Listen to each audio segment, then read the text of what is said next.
Lorsque l'Éternel reçoit les défis, lorsque le défi est lancé à l'Éternel, l'Éternel s'assure de donner la victoire à l'homme sans que cet homme n'ait à se battre.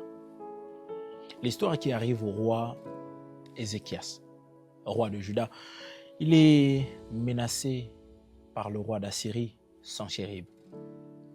L'histoire, elle est très longue. Et ce que j'aime dans cette histoire, c'est lorsque Ézéchias a reçu la lettre qui vient de Sanchérib, dans cette lettre-là, il est mentionné les noms de l'Éternel. Sanchérib a menacé Ézéchias, mais en menaçant directement l'Éternel. Il a dit à Ézéchias que ton Dieu, le Dieu en qui tu te confies, ne te trompe pas, ne te fasse pas croire qu'il va te délivrer de ma main.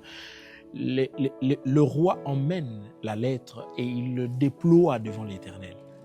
Il explique à Dieu ce que Sanchérib a dit.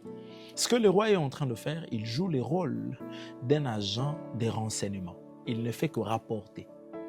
Et lorsqu'il a fini d'expliquer à l'Éternel ce que Sanchérib a dit, l'Éternel a pris le dossier pour son propre dossier. Parce qu'il s'agissait de lui.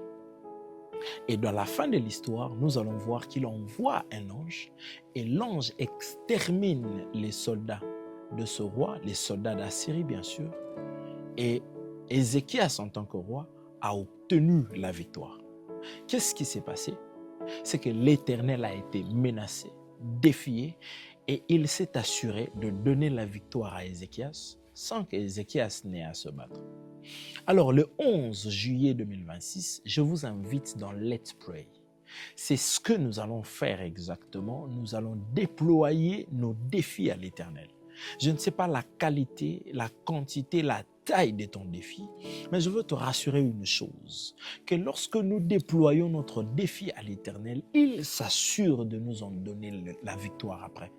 Viens dans Let's Pray 2026, nous allons déployer notre situation à l'Éternel et nous allons voir si l'Éternel ne va pas nous donner la victoire juste après. Alors, on se donne rendez-vous le 11 juillet 2026 de 12h à 16h. Let's Pray 2026. Que Dieu vous bénisse.